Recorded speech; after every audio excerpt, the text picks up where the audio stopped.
que votre client Moïse Katumbi est parti se faire soigner, est arrivé à l'étranger, il a violé ses droits de réserve.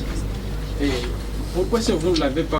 La deuxième petite question, c'est la nationalité de Moïse Katumbi. Si Top Congo a un enregistrement des injures ou bien des menaces de mort ou de une phrase quelconque prononcée par Moïse Katumbi qui montre qu'il n'a pas été bien conseillé.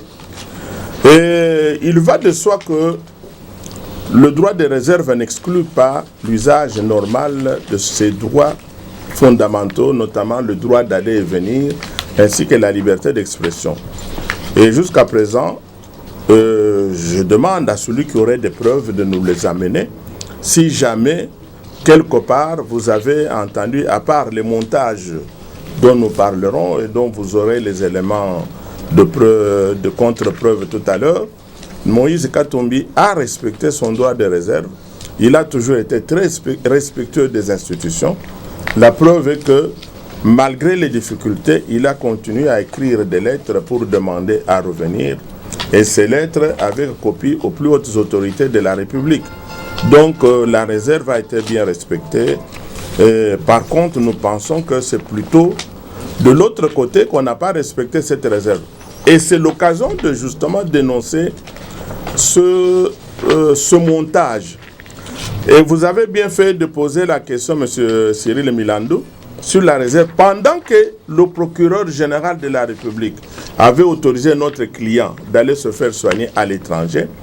Au même moment, le ministère public de Lubumbashi, qui dépend du procureur général de la République, procède à une réquisition pour faire condamner par défaut M. Moïse Katumbi Chapwe, sachant très bien que celui-ci ne pouvait pas se présenter parce qu'il était à l'étranger. Alors, je peux vous poser la question, je ne vous demande pas de répondre, mais ceux à qui la question est posée pourront bien nous donner la réponse. Qui a violé les consignes? Et c'est celui qui a respecté les consignes et qui respecte les institutions, ou celui qui a voulu tirer derrière le dos, sachant que la personne était partie monter une action dont on profite maintenant avec même un mandat d'arrêt international. La question est posée, je crois que nous pouvons l'amplifier dans la presse. Alors, la question si Moïse Katumbi est italien ou bien s'il est zambien. Eh bien, nous venons de vous le dire et nous avons les documents ici. La lettre de la mairie dont il était question, dont il serait ressortissant. Cette lettre est ici, avec la version italienne et la traduction française. Et demander à qui peut démentir cette lettre de venir un peu nous le dire. Et nous venons de le dire. Ce qui est très important, la nationalité, ce n'est pas moi qui le dis. Le procureur général, dans sa requête aux fins de fixation, qui est au dossier judiciaire, je vous lis très bien, il est en train de donner l'identité de M. Moïse Katumbi Chapwe. Il dit Congolais né à Lubumbashi le 28 décembre 1964. Il n'a pas dit Zambien, il n'a pas dit Italien, c'est le procureur général. Il y a même mieux encore, dans la citation à comparaître devant la Cour de cassation, qui lui a été envoyée et qu'il vient de recevoir, il est prêt à comparaître le 10 décembre. M. Moïse Katumbi Chapwe, Congolais né à Lubumbashi le 28 décembre. Donc je vous réponds avec les documents officiels. Donc la réponse sur le problème de la nationalité, je crois que ce débat est clos, car le ministère public, le procureur général qui est censé donc le poursuit comme Congolais. D'ailleurs, le fait même de lancer un mandat d'arrêt international contre lui, au lieu d'adresser une commission rogatoire au pays dont il serait ressortissant, cela montre très bien qu'il est réellement congolais. Parce que là, sur moi, je ne l'ai pas amené peut-être, la commission rogatoire, oui, non, ça c'est la requête en expatriation. La commission rogatoire adressée pour le cas de Daryl Lewis. Et là, il a fallu envoyer aux États-Unis pour obtenir, parce qu'il s'agissait d'un sujet américain. Alors, on me demande si nous croyons que M. Katumbi reste éligible, comme l'ensemble semble le proclamer. Mais les conditions d'éligibilité sont déterminées par la Constitution et la loi électorale. Et jusqu'à présent, il remplit toutes les conditions. S'il n'a pas présenté sa candidature, c'est parce qu'on l'a empêché. La note de la DGM est là, qui interdit à tous les directeurs de le faire entrer. Et c'est en raison de cette note qu'il n'a pas pu entrer à la frontière zambienne où il s'est présenté. Ben, ceux qui étaient là ce jour-là savent que ce jour-là, il n'y avait pas d'agent de DGM au poste frontalier, mais il n'y avait que des éléments un peu bizarres qui avaient une mission apparemment pas dopée. Alors, je vais passer à la 4e question. Je vais laisser à mon confrère Maître Combe de répondre à la question sur le Conseil d'État. Il va vous donner les détails sur comment on peut dire, sur la recevabilité dans les délais de cette requête ou si nous ne l'avons pas fait pour les besoins de confort. Je vais à la question, quel est le statut juridique de Moïse Katumbi? J'y ai répondu. Pardon, le procureur général près la Cour de cassation y a répondu. Il est congolais. La requête aux fins de fixation est là. La citation est là. Le mandat d'arrêt contre un citoyen congolais est là. Donc la réponse est donnée par les autorités. Malgré que nous contestons ce mandat d'arrêt, mais au moins ce mandat donne la preuve qu'il est congolais comme nous l'avons dit. Je laisse à Maître Ekombe, éventuellement Maître Boris peut compléter sur d'autres éléments. La procédure que nous avons initiée, notre client a initiée devant le Conseil d'État, est-ce que nous sommes convaincus de sa recevabilité ou est-ce que nous voulons tout simplement nous faire voir? Et il voulait savoir si nous l'avons fait dans les délais ou si nous aurons aussi la réponse dans les délais ou si la réponse ne viendra pas après les élections. En fait, nous sommes partis de la Constitution. La Constitution garantit un certain nombre de droits, un certain nombre de libertés aux citoyens que vous et moi sommes. L'article 30 de la Constitution dit ceci. Toute personne qui se trouve sur le territoire national a le droit d'y circuler librement, d'y fixer sa résidence, de le quitter et d'y revenir dans les conditions fixées par la loi.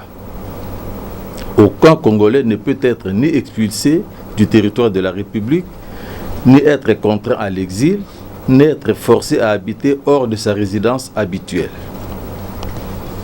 Il y a aussi les articles 13 et 12 de la même Constitution. L'article 13 dit ceci. Aucun Congolais ne peut, en matière d'éducation et d'accès aux fonctions publiques, ni en aucune autre matière, faire l'objet d'une mesure discriminatoire, qu'elle résulte de la loi ou d'un acte de l'exécutif, en raison de sa religion, de son origine familiale, de sa condition sociale, de sa résidence, de ses opinions ou de ses convictions politiques, de son appartenance à une race, à une ethnie, à une tribu, à une minorité culturelle ou linguistique. Et l'article 12, tous les Congolais sont égaux devant la loi et ont droit à une égale protection de loi. Qu'est-ce que nous avons constaté? Nous avons constaté que M. Moïse Katumbi, il était malade, il a été autorisé à se rendre à l'étranger, en Afrique du Sud d'abord, en Belgique ensuite, pour se faire soigner. Il est arrivé là-bas, mais il veut revenir. On l'empêche de rentrer. On déploie tout un montage de subterfuges pour l'empêcher de revenir, nous l'avons dit. Il voulait revenir, il est citoyen congolais, il est candidat déclaré à l'élection présidentielle. Article 283, 285 et 280. Lettres suivent. Il a peur de tout ce qui précède, que le mandat d'arrêt international, la prétendue nationalité italienne de M. Katumbi et le refus de lui délivrer un passeport biométrique sont un montage grossier de la majorité au pouvoir pour l'empêcher de se présenter à l'élection présidentielle du 23 décembre 2018. Ceci constitue ni plus ni moins des violations manifestes des droits d'un citoyen congolais, garantis tant par les instruments internationaux que par la Constitution de la République démocratique du Congo. Il est d'ailleurs très curieux de constater que la RDC, qui refuse d'exécuter les engagements internationaux, notamment ceux que lui a demandé le Comité des droits de l'homme, il est curieux, disent que la RDC demande à la communauté internationale de se rendre complice de la violation par elle des droits et libertés de l'un de ses ressortissants. Et cette aide aux pays étrangers pour procéder à l'arrestation de M. Moïse Katumbi Chapwe, sur base d'une décision frappée d'opposition, d'appel de pourvoi en cassation, je dis que cette aide est tout à fait irréalisable.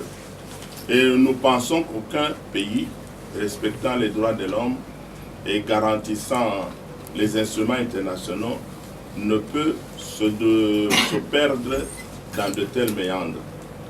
Voilà un peu ce que nous voulions vous donner en introduction. Et nous sommes à votre disposition pour répondre à 3-4 questions d'éclaircissement et vous remettre quelques documents qui pourraient vous permettre d'être bien éclaircis sur les événements que nous venons de mieux l'amplifier. Vous prenez les questions, vous donnez la parole. Compétences et fonctionnement des juridictions de l'ordre administratif.